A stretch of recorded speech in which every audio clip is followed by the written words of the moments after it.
Is the screen visible?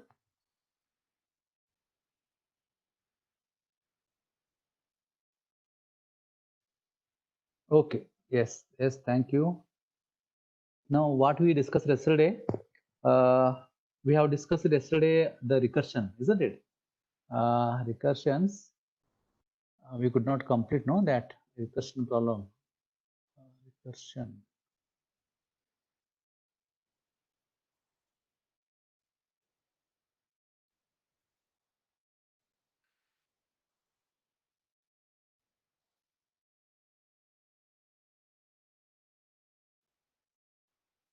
Okay.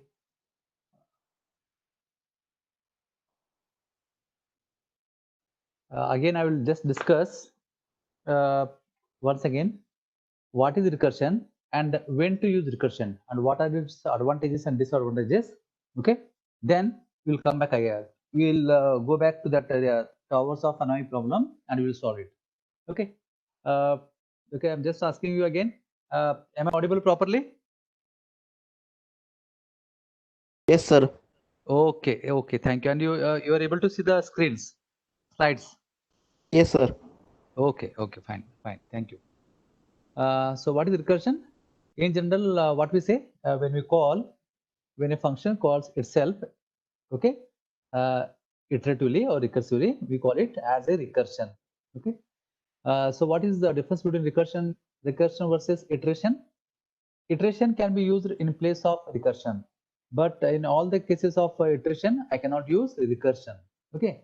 An iterative algorithm uses a looping construct. A recursive algorithm uses a branching structure. Recursive solutions are often less efficient in terms of both time and space than iterative solutions. So always remember, we do not use recursive very often. Whenever there is a problem which can be solved easily with recursion, then only we are going to use recursion. Otherwise, we don't use recursion. Recursion takes more time as well as more space. Okay, and we will see how, when, and what are the different problems where I can use recursion, which is more easy to write and more readable. Okay, now recursions can simplify the solution of a problem, often resulting in shorter, more easily understood source code. Now, how do I write a recursion function?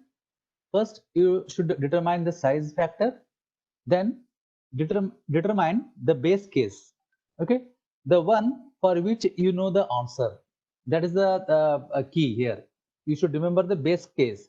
Base case is the shortest case of that particular problem where without recursive, I will be able to solve this base case. Second, determine the general case. What is the general case?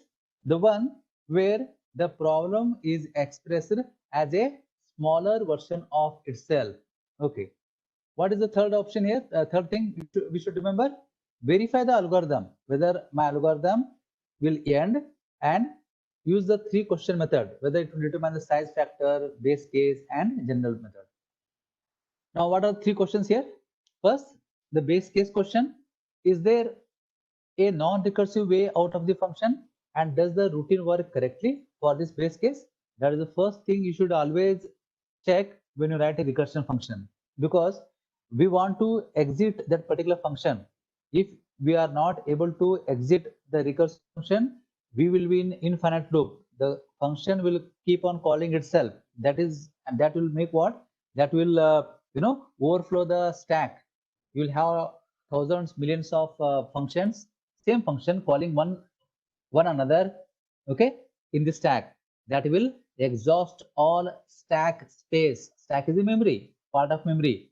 All memory space is exhausted, and you will get an error saying stack overflow. So always remember the base case. Base case is what? We should have a instruction where which instruction without a recursion it will have the solution, and that is the base case which will help us to exit the recursion function. Okay, what is the base case question here? Is there a non-recursive way out of the function, and does the routine work correctly for this base case? That is the first question we should ask when you write a recursion function. What is the second question? The smaller caller question. Does each recursive call to the function involve a smaller case of the original problem, leading in escapably to the base case? That is, if I okay, we'll take an example. Suppose if I'm writing a factorial, what is the base case? The base case is here in my case factorial. The base case is if the number is 0 or 1, I will return 1. Okay, and if the number is not 0, considering factorial of 0 is 1. Okay, that is the base case. Base case is what? When I reach 0, okay, I will return 1. And what is the smaller case? Suppose I want to find factorial of say 5. Then what is the factorial of 5? What is the smaller caller question? The smaller caller question is whether 5 whether the factorial of 5 can be calculated using the smaller values. Now what is the smaller value here? 5 into 4's factorial. Okay, that is the smaller call. What is fourth factorial? The fourth number 4 factorial is factorial of 3, the smaller one. Likewise, it will go to 0. But when we get 0, that is the base case, we will just return 1. That will break the recursion. So the second question is the smaller caller question. Does each recursive call to the function involve a smaller case of the original problem, leading inescapably to the base case? Then what should be the third question? Now the third general case question is, assuming that the recursive call work correctly, does the whole function work correctly? Now when we should see, now this should be done when suppose I'm calling a function, and if I keep calling, I have the base case, I have the smaller case. But if I am not, suppose I want to decrement some number I or j, whatever, some counter. If I am not doing it, what will happen? It will keep on executing in the infinite loop, and n never becomes 0 in our case. So that is the last question. That is the general question is, assuming that the recursion works properly, whether we have a function or a method or instruction which will properly doing it. So these are the three questions you should ask whenever you write a recursion. Now, as this sentence says, recursion solutions are often less efficient. They take more time and more space. Now, why it is so? We have discussed in the no, this is not discussed actually, but in general, I have discussed in the last when we handled file handling, no, file handling or functions. We handled when we covered functions. That time I have shown the memory. What is the memory? In memory, what we have? We have a general segment. Then we have a BS segment, BSS segment. We have a stack. We have heap and all. I shown that thing. So okay, we'll come back when you see the function. I will tell you what is the exact how it is done. Now I will take. I have one more PPT, which is nice, but I will not show you. It's the same thing here. Okay, we'll directly go to TAOSF and understand how it works. Okay, maybe I will take that part again. Where is that? I'll just show you again how the memory structure is. Then we'll understand what I meant, what I wanted to show you. It was in pointers, I think. In pointer, when we discussed the pointer, that time we discussed some of the memory part, isn't it? Okay, what is that memory? How it works? Here. If we know the structure of this, then we'll be able to solve it properly.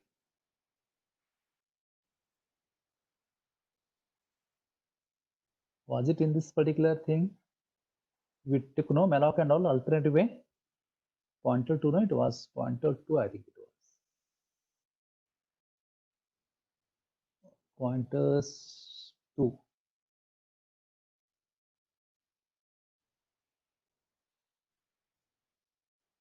Dynamic memory allocation.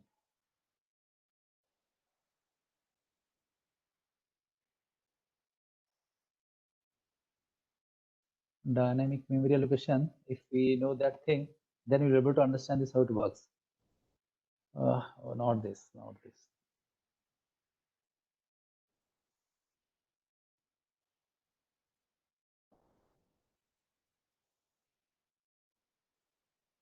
Did we do it in functions recursion? No.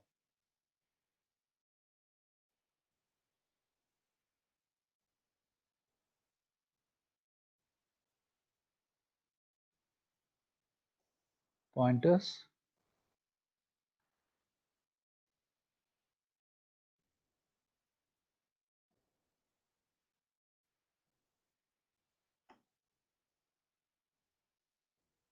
Uh,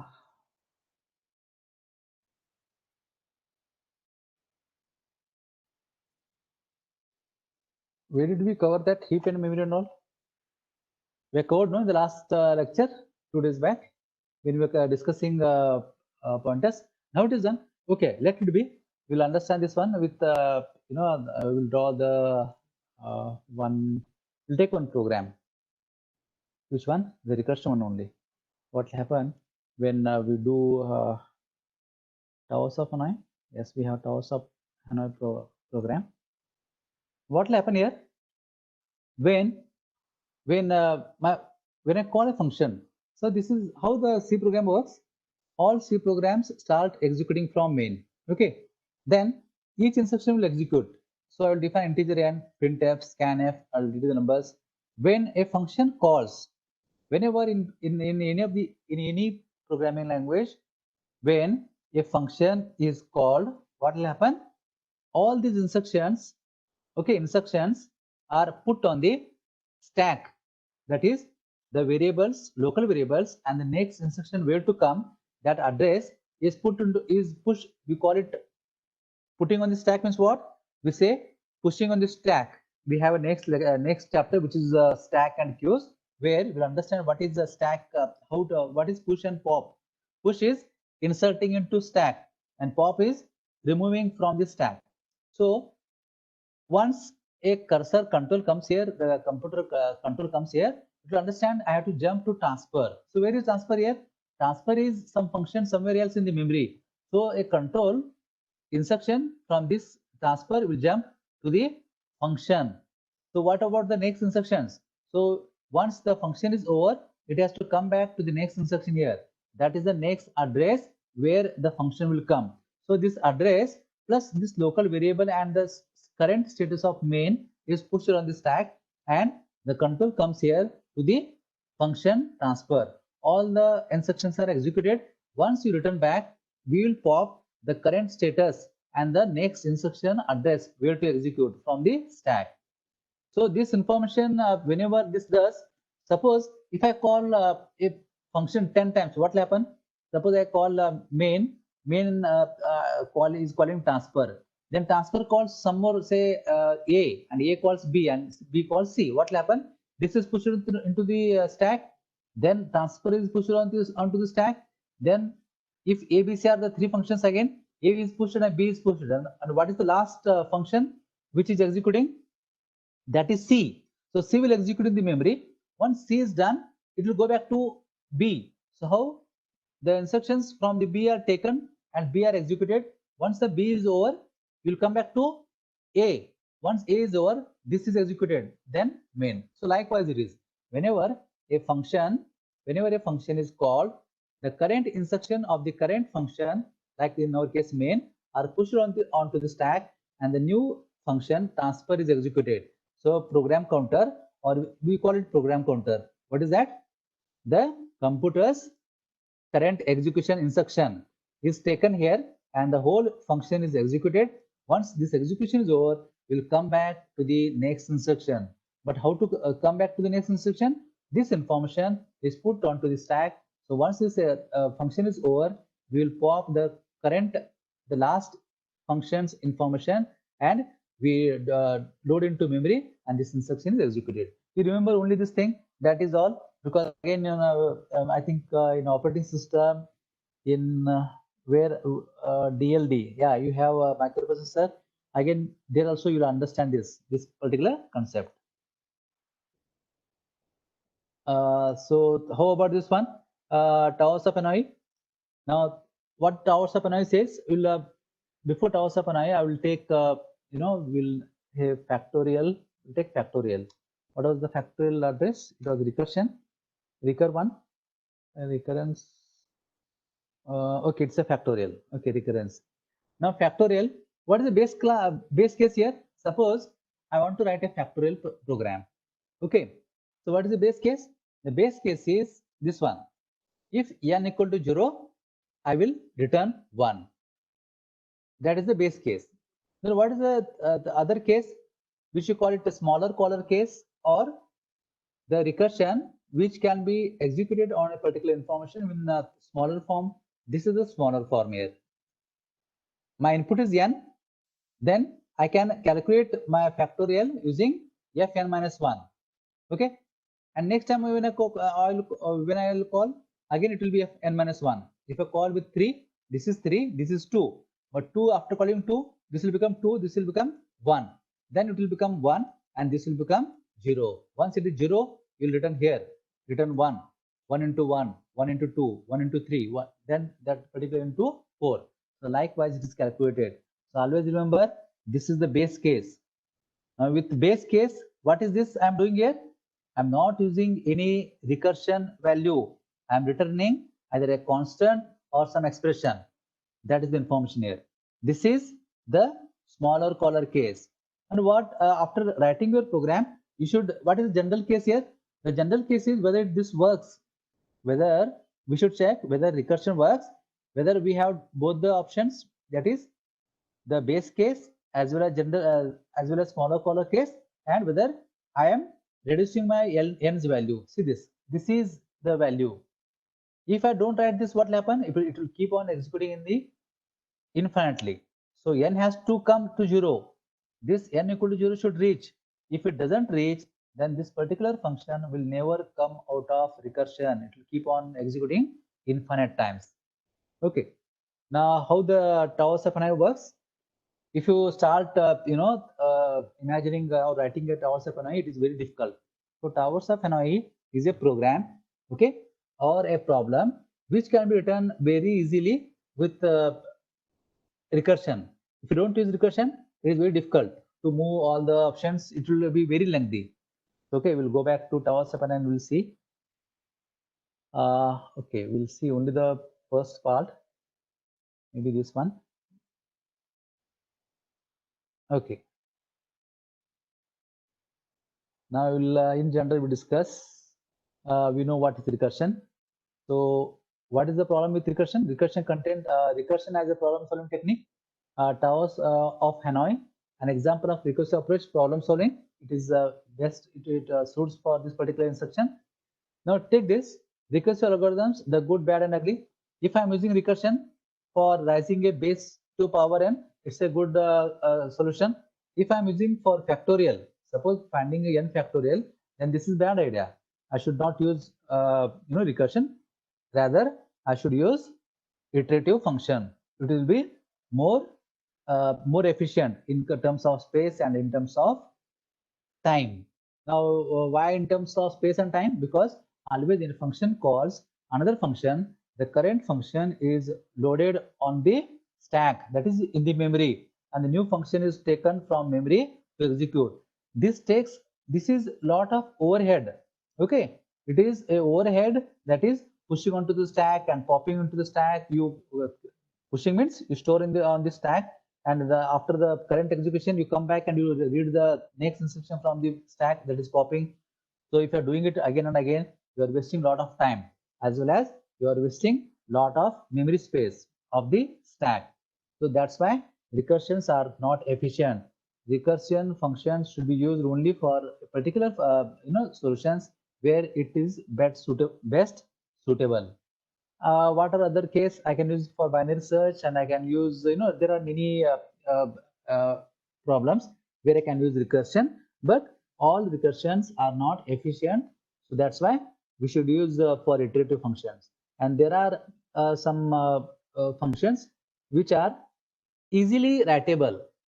Okay, like the towers of Hanoi. In those cases only we should use recursion. Now we'll have some other example. This one, okay. Okay. Now what is towers of Hanoi? It was why the name Hanoi? It is called, and the legend has there is a story that it has there were 3 diamond needles set. okay, into the floor.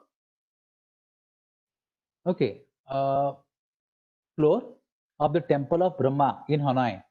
Then what are the other case here? They are stacked upon leftmost needle where 64 golden discs each of a different size stacked in concentric order. Now the question was, or the puzzle was to the monks, the priest were to transfer the disc, all these 64 discs, from the first needle to the second, using the third as the necessary. And that was the problem given to them. But they could only move one disc at a time. So I can move only one disc at a time. And what is the other condition? I cannot move the larger disc on the smaller disc. Okay. Now,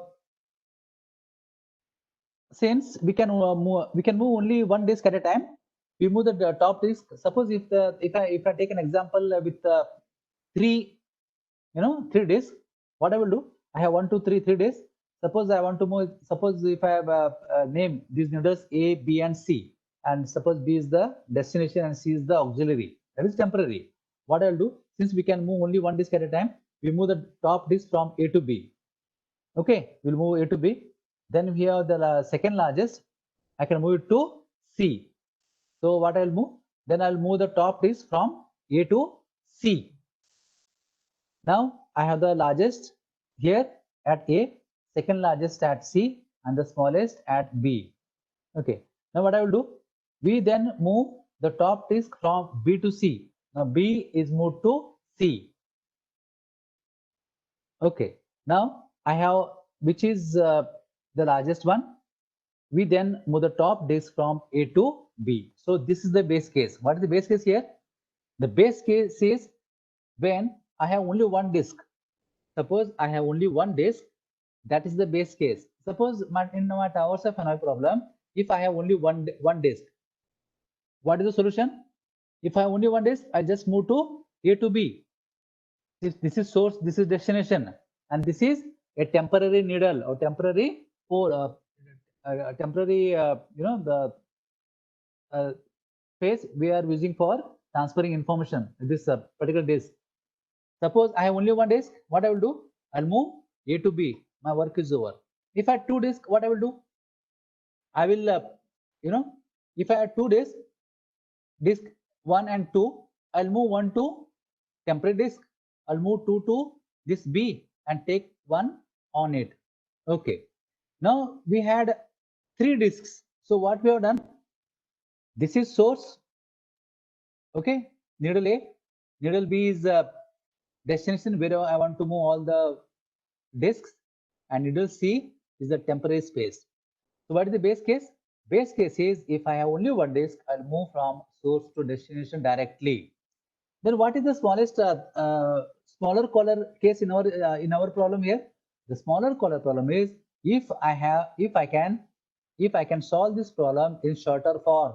Suppose I have three disks, then if the base class is left, base case is left, then I have the smaller problem is 2. Now I have to solve 2, which are in again the same order, ascending order. The smallest is the top and the largest is at the bottom. Okay. Now what is the thing here?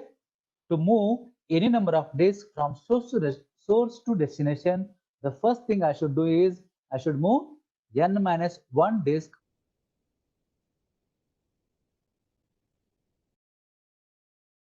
one. I can move directly source to destination. The meaning is if I have 3 disks here, 3 disks, I should move 2 disks, okay, from source to temporary, and whatever is the last left, that I will move to destination. Then I will now what will happen here? See this.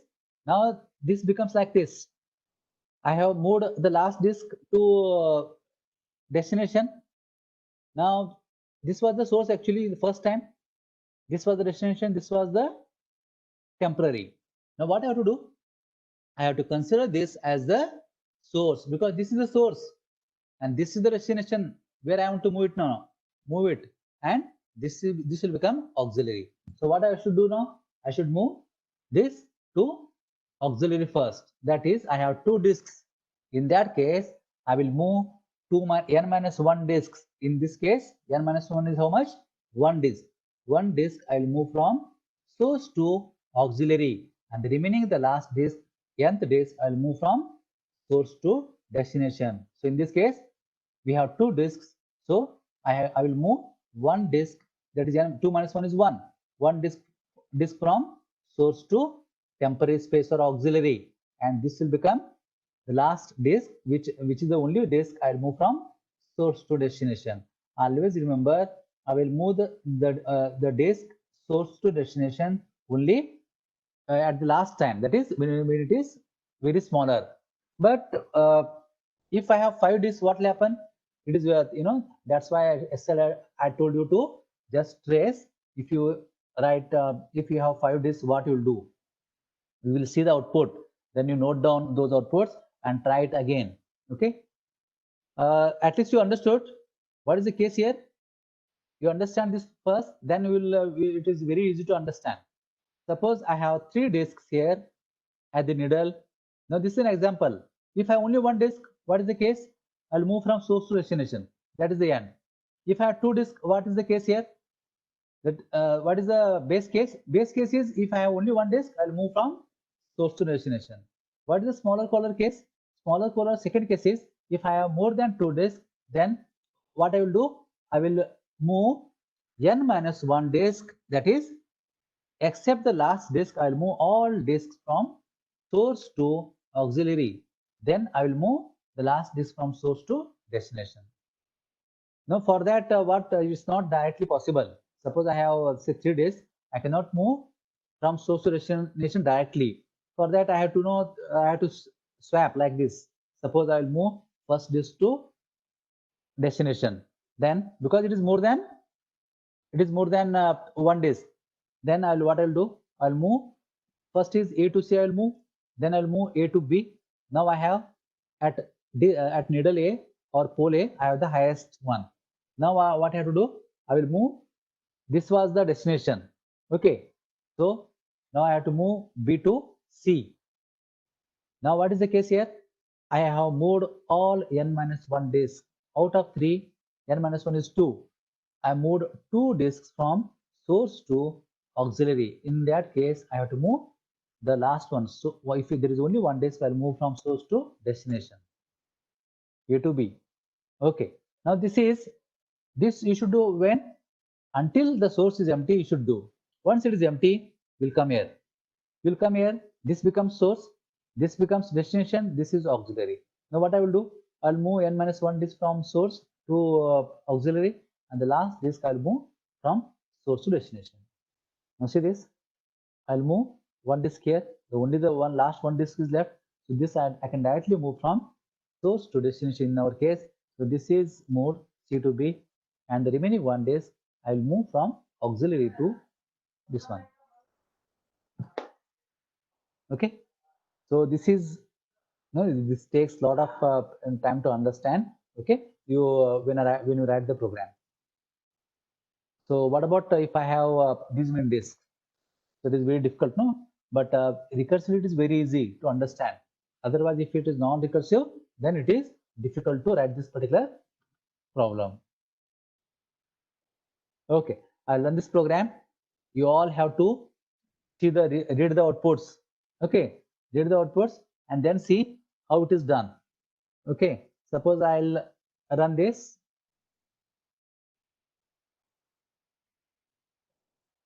For 1 disk, what will happen? Move disk 1 from left to right. Suppose in our example, left is the source, right side is the destination, and at the middle we have a temporary disk which is C, center. Okay, remember that. So left side is the source, right side is the destination, and at the middle I have a temporary pole, okay, which we have named it as a C. Suppose I have 2 disks. Suppose I have 2 disks. What will happen here? Suppose I have entered 2. So disk 1 is moved from source to auxiliary, which is L to C. Then second disk is from L to R, and then the remaining disk from C to R. Now you check here. Okay, if n is greater than 0, what happens if n is 1? If n is greater than 0, that is 1. First, only one disk I have. Transfer n minus 1 from temp to. Now take this example. Earlier, what was here? This was the from left. Where you want to move? You want to move to R. Okay, you want to move to R. This was the auxiliary or temporary, which was the central. But once, if n is greater than 0, what I will do? I will exchange the items. Now this becomes n minus 1. It was 1 here, it becomes 0. From where you want to move? You want to move from, this will be there always. Then this becomes temp and this becomes 2. So temp and 2 are changed. That means now what is the source here? Source is from where you want to move, and first time and 10 and 2. Now in our case, if it is when this 0, when n is greater than 0, it is okay. First time this will execute. N minus 1, which is 1 minus 1 is 0. So 0 is given back. With 0, we will call it here. If now 0 is greater than 0, false. So this will not execute. This will not. The whole if condition will not execute, but we will return.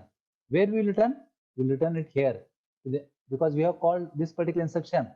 So we will return in this next line of the calling. Then we say move disk %d from C to C. From where we want to move the disk? Because n was 1 now.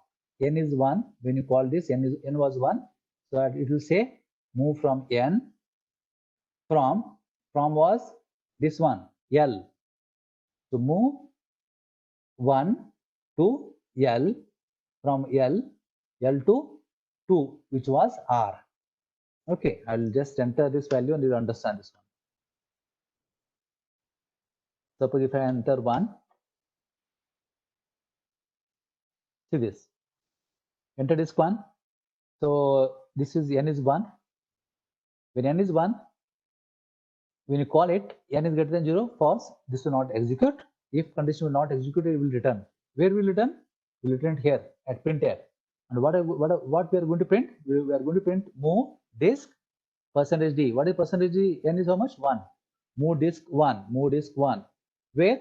From %c to %c. That is from is L and 2 is R.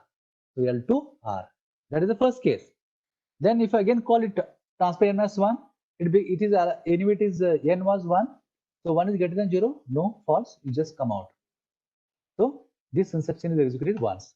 Now if I enter say 2 disks, 2 disks. Okay, enter 2. Now check it here. N is 2 now here. First thing, n minus 1 will call with 1 from temp and 2. So this temp is given back here and 2 to here. So we have to take 3 disks here, 2 disks. We'll take 2 disks. Okay. So what is done here? If you all write down in your notebook, write down in your notebook. Am I audible? Am I audible? Draw 3 poles. Draw 3 poles like this. We'll take what? We'll take word. Okay, we'll take word.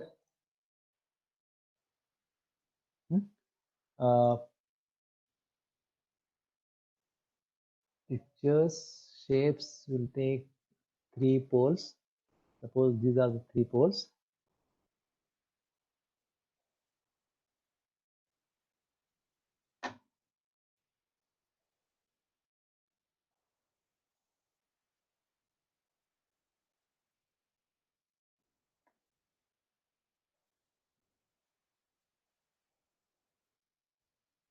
Okay. Now how many disks? I given 2 disks here as the input.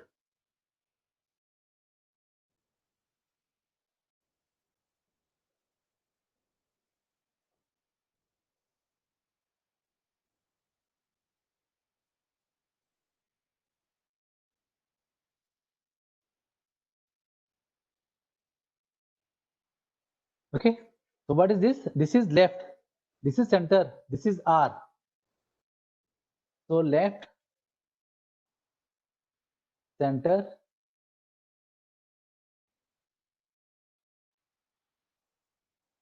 right. And left is what? Left is the source. Left is the source in our case, from where you want to move all the disks.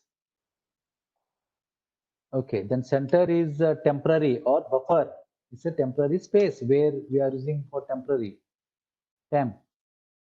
And the right is what? Right is the destination where you want to move all the disks. Destination. Okay, now when I enter 2, what's happened here? The first thing, move disk 1 from L to C. Disk 1 is moved from L to C, center. Okay, then move disk 2 from L to R. Disk 2 is moved from L to R. Then move disk 1 from C to R, center to R. Over. Is it not understood? Now you have to try it for 5. Okay, 3 and all. Now what is the now we will see, we'll go through the program and understand this one. Okay, but you have to write all the values also. The first case was if n is greater than 0, where in our case it was 2. Okay, we will write instructions also.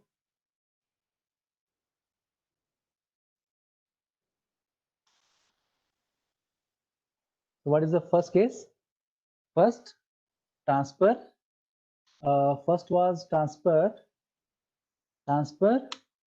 n was 2 disks, and we have from to and temp. From was left, and then we have to where you want to move, to the right, and this was the space. Okay, this is where this one initially when you call it inside a function, I will call it this again if n is greater than 0. Now n is 2, n equal to 2. So what I will call? I will call transfer again, transfer. But now what? N minus 1, it becomes 1. Then I will call from is again L only, left. Now I will call temp. Temp will become the destination. So now I'll call temp is what? The here. I'll call it temp, which is C in our case. Okay. To where I want to call? I want to call to 2. 2 is the destination R. Now as n is 2, I'm calling with 1. I'm calling with 1. So inside this function, what will happen? If n is greater than 0, yes, it is true. It will call n minus 1. You will call n minus 1, but n minus 1 is 0. This will not work. So you will print only the first line. Move disk percentage D from D. So what we will call here? So what we'll say? Move disk percentage D from percentage C to C. That is move disk percentage D, which was 1 from C to C. So what is here in our case? From and to. Now from and to was L and C. L and C. Now check the first printf. We'll see whether it is correct. See this. Move disk 1. Move disk from 1 from L to C. Okay. Then you print it will come out, and this instruction transfer n minus 1 temp again. N is 1. 1 minus 1 is 0. This will not execute. You'll come out. You'll come out. And when you return, will return, because when n was 2, that time we had called this one. Okay, we will return to here, to the next instruction after calling this one. That was if n was greater than 0. Initially n minus 2 when I called, that time it was. Now what is n value? So n when n minus 1, when it was 1. Okay, only 2 disks we have. So when it was 2, we had called it. So it printed when it was n minus 1. Now once this is over, we'll come here. We'll come and okay, where is the output? Transfer first time. Just go through it again. Transfer to L R C. N equal to 2. If n is greater than 0, 2 is greater than 0, true. N equal to 2. We'll call this one n minus 1. We're calling with 1. Okay. 1. If it is 1, again we will call it and it becomes 0. So this will not work. Only this particular thing. Move this percentage d from this is executed. And again transfer n minus 1. This thing also will not execute. But remember, when you called it, when n was 1. Okay, so that is 2 minus 1. So this is over. You come again, you come back to the next statement here, and what we'll do here, move disk percentage d from percentage d. So what is percentage d now here? It was n. N is 2. So we'll say move disk to from where? From and to. What is from here? Earlier case. From is L and to is R. Where is the result output? See this, L to R. Second line is L to R. This one, second line. Okay. Now you come here. We'll print this one, but still n is 2. So what I will do again? I'll call this transfer 1 temp to from. Now remember, see this here. Temp is what? Temp was B. I'm calling with that is not B, center. So I'm calling with center, right, and left. Center, right, and left. So we'll call this one because n is 1.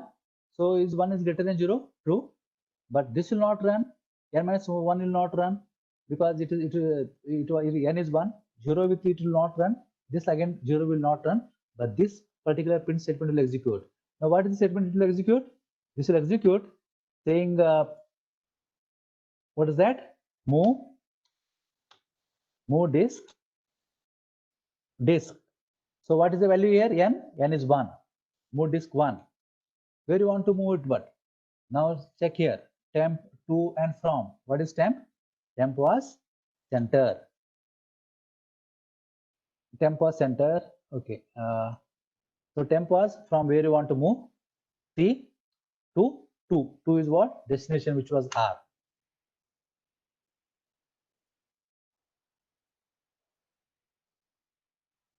This last statement, move disk 1 from C to R. Move disk 1 from C to R. Okay, that is when it was 1. Okay, once you come back here, n minus if n is greater than 0, we'll execute, and after this statement, we will exit, return. I know it is difficult to understand, but what you have to do, we should see this. This is the very smallest code with which you can do this. If you don't have the smallest code, everyone, you can, this will be the assignment for yourself. You try this program using iteration loop and see how much time it will take to execute this one. Have you understood? Now, I cannot trace for all values on the screen. Okay, you have to check all the values. See what okay, wait. What I will do, I will just see. Now this program, anyway, this program will be there on the screen. You just copy it and type it. Type it. After typing, what you should do? The whole program is there here. The whole program is there. You type this program, okay, and run. And after running, see, we'll run with higher values now. I'll run with 3. Okay. Now I run with 3. We should draw, like I have drawn here, 3 poles and taken the values. Now don't take disk. don't draw this. You draw 1, 2, 3 and all numbers. It will be easy to understand. And as and when you move on, just scratch it and take the new value. You'll understand this one. Okay. Suppose if I enter 3, so how many steps needed? 1, 2, 3, 4, 5, 6, 7. There is a logic behind this. If for 3 disks, how many moves I need to transfer? 7. 1, 2, 3, 4, 5, 6, 7. That is 2 raised to n minus 1. 3 disks, 2 raised to 3 minus 1. 1 disk, 2 raised to 1 minus 1. For 1 disk, how many steps I need? Only 1 step. Move from source to destination disk. That is all, isn't it? So for 1 disk, 2 raised to 1 is 2, minus 1 is 1, 1 step. Suppose if I enter 2, number of disks is 2, number of disks is 2. How many steps I need? 3. 2 raised to 2, 4, minus 1, 3 steps. And for 3 disks, I need 7 steps. 1, 2, 3, 4, 5, 6, 7. 2 raised to 3 minus 1, which is 7. And suppose if I enter 5 disks, I need 31 steps. How many? 2 raised to 5 is how much? 2 raised to 5 is 32, no? 32 minus 1. 31. See this. 1, 2, 3, 4, 5, 6, 7, 8, 9, 10, 11, 12, 13, 14, 15, 16, 17, 18, 19, 20, 1, 2, 3, 4, 5, 6, 7, 8, 9, 10, and 1. 31 steps I need. Have you understood? Have you understood this problem?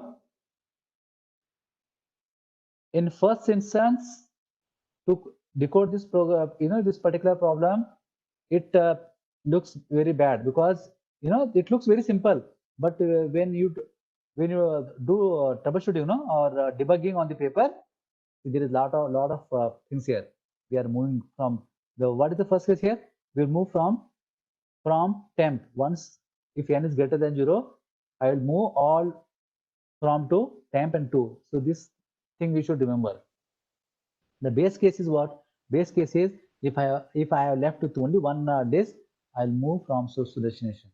If there are more disks, then I'll move all my disks except the last disk to the temporary pole.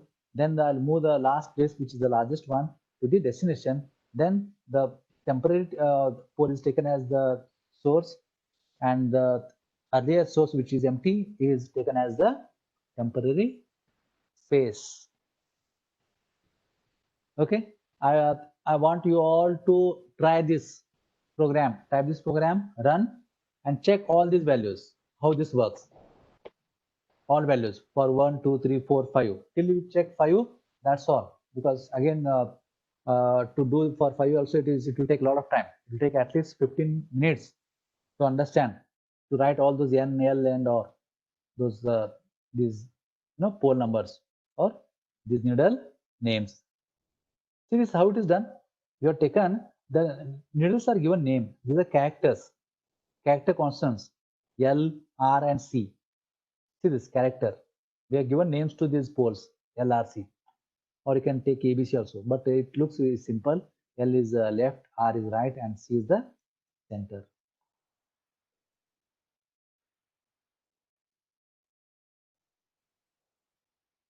Any questions?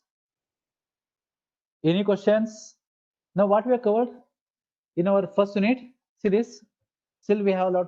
See, some students are leaving the meeting. I don't know why. Maybe they know everything, or they are not understanding anything. There can be only 2 cases, or they have some emergency. Okay. See this. Unit 1, we have covered ADT. What is abstract data type? I have given the PPT, but you need not remember the whole thing. Just remember what is data structure. That is enough. Okay. This is all theoretical. We don't need to remember everything. But we will try to implement one ADT. We'll try to create our own data type later on Linux.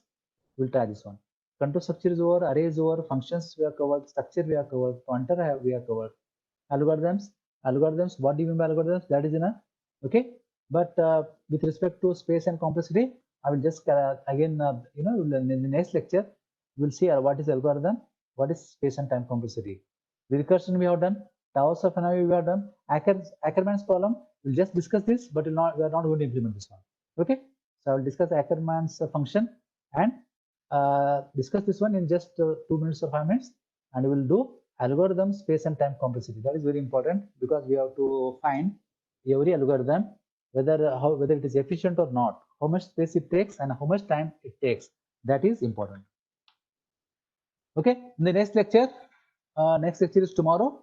Yeah, tomorrow we are going to finish the first unit, and maybe this week I will keep some extra session, practical session, and for assignment session we'll take one lecture extra so that we'll discuss assignments. Now remember, I have given assignment. I have uploaded assignments yesterday, but I have not mentioned you.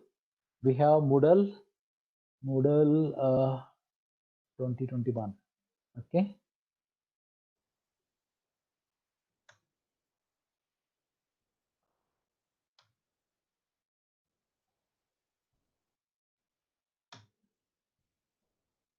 Okay, what I have done in the Moodle, in the practical data structure lab, I have uploaded assignments. Is the screen visible to you, everyone? Is the screen visible? Yes, someone can answer. Yes, it is visible. Okay, now see, these are the assignments I have uploaded. Okay, C programming related assignments. So first assignment is to find assignment on loops prime numbers. Assignment on loops, which is a prime number. So what is the prime number I have just given? Assignment on loops and prime numbers. So we have to write 2 programs here. That is the program to find whether a given number is prime number or a composite number. Then that is the program to find all prime numbers up to a given input n. Suppose the first program is what? Suppose first program is to find whether a given number is prime. If I enter 5, you should check whether 5 is prime or not. Prime or not means what? Whether it's a prime or composite. That you should print. That is enough. And what is the second program? Second program, if I enter 100, I should print all prime numbers till 100. That is the program to find all prime numbers up to a given input number. I given what is the explanation about prime number also. What is prime and not? Okay, that is the first assignment you should do. What is the second numbers? Again, it is given as prime. It is not prime. It is okay. First one was what? First one was it was prime. It was factorial actually. First was factorial, and second assignment. Okay, the statements have changed here, no? Okay, we'll do this. This is prime number. So this is factor. First one is you consider as a factorial. Doesn't matter. You do either factorial or prime number. Factorial. Factorial. Okay, and what is this here? It is factorial. Whole number cannot prime. It's a prime number, no? It's a prime number. Sir, it Just a minute, just a minute.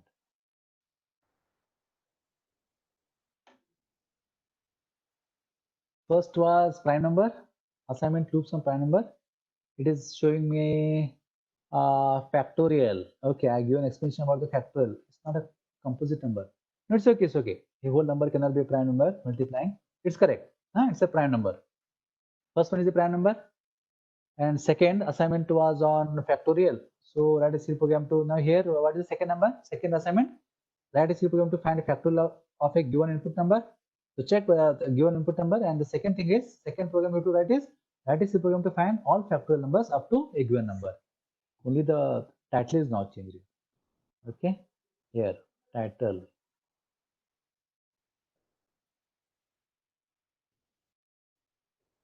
It's factorial. Second is factorial.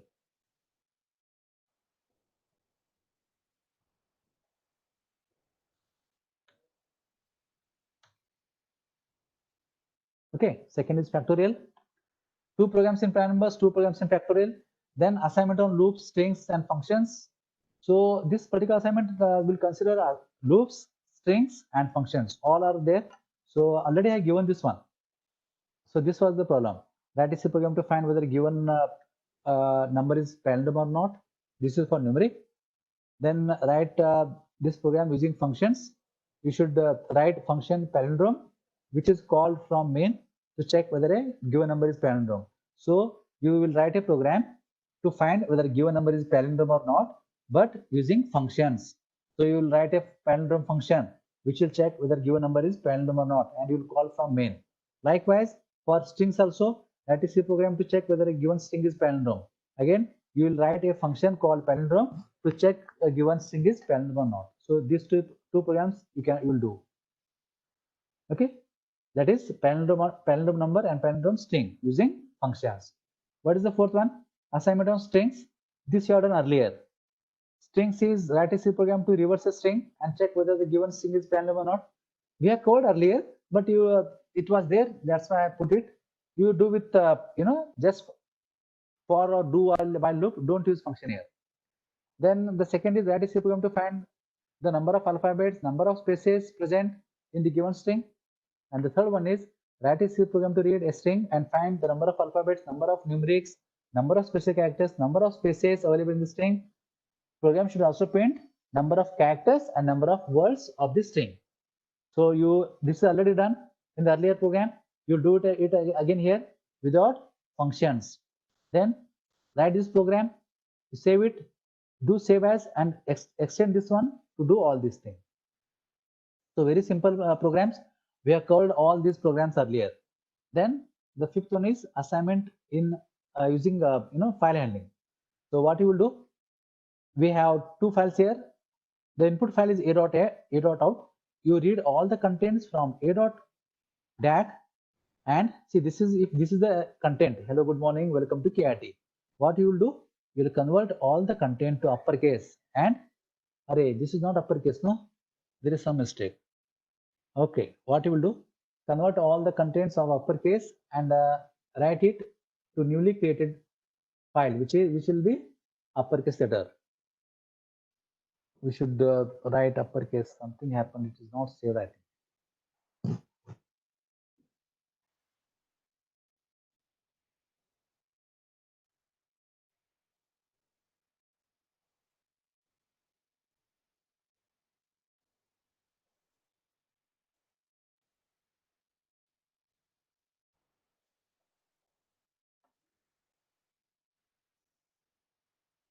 It should be all uppercase.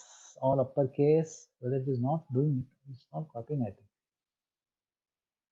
No. This is not copying. I will be able to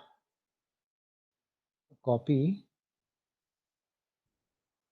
Okay. Where?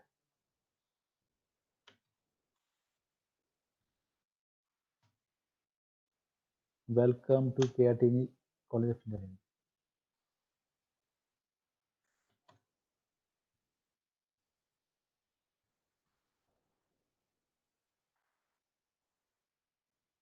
Okay. The third one, the last one, assignment on C file handling is what? You read the content of a file, a.dat. I've given only 2 lines. It can consist of 10, 15, whatever, the one page, and that all the information should be converted to uppercase. And if there are numbers and special characters, you will not do anything. You keep them as it is. If I am saying hello, good morning, and good morning 5, then number 5 is kept as it is. All characters are converted to uppercase. See this, if already H is uppercase, it should be kept as it is. If it is lowercase, then only I am going to convert it to uppercase. So these 5 assignments, 1, 2, 3, 4, 5, and we have one small programs are there in these things. You will be uploading this. So this is the link for uploading. Just click it and you should upload your files here. You can upload multiple files if there are 2 or 3 problems in the assignment. Okay, and I have given this is data structure lab syllabus is present here. Structures, if you want to for your reference, I have given some PDF files for structures, for function, recursion, storage classes, for pointers and file handling. You can refer these things and you can write these assignments. Yes, any questions? You will be able to do this, no? Will you be able to write all these programs? Participants, maybe I have to randomly call everyone now. Only 44 students are there. Others, I think, left. Some are left, I think. They will suffer. Okay. Okay. These are very basics, and I have covered all the programs. It's not that I haven't covered any of the programs. Okay. Because later you will be writing some other functions. Now recursion, you will write, yes, that's good. I am getting many answers that you will be able to do it. Do it. Last date for the assignment is 31st August. Last date is 31st August. So today is 19th. Okay. You have 10 days to do all your programs and upload on this Moodle. In Unit 1, we have these things. What are the contents of Unit 1? We have ADT, control structure, function, structure, algorithm, space and time complexity, recursion, towers of Hanoi. Okay, that was theory part actually. So likewise, what I will do, I will give, you will write one program here, which is that in Unit 1 inside this I'll upload some assignment. One will be towers of Hanoi. I will upload the towers of Hanoi. Anyway, that program is with you now. You'll again try it, do it properly, analyze it, and you should upload it here. Towers of Hanoi. And recursion, maybe factorial and Fibonacci I will give. You do it again, try on your own, right? Implementing, try your own, and you implement this one. And one extra recursion problem, I will give it here. Okay. And maybe I will upload some small program statements. Okay, you have to just read those programs, those statements, and you should tell how much time it will take. That is time and complexity. How much time it will take, that you have to write by hand and upload. That we will do it later, next week. Once I'll cover tomorrow, no, I'll cover the whole theory, time, complexity, and all. Then only I'll give instruction. Okay, that particular assignment. And the next week we will start with. Next week we'll start with Unit 2, stacks and queues. We have taken almost more than, I think, 20 lectures to cover file handling and this first unit. Yes, anybody having any questions? Now we will not waste time. We will cover our syllabus in fast track. Means normally we'll cover, because as we know all C basics. Now you don't. I will not have any problem to do all the programs. Any questions? No questions? What does that mean? You understood everything, or you're not following me? Are you following me, what I teach? You want to change anything in my teaching?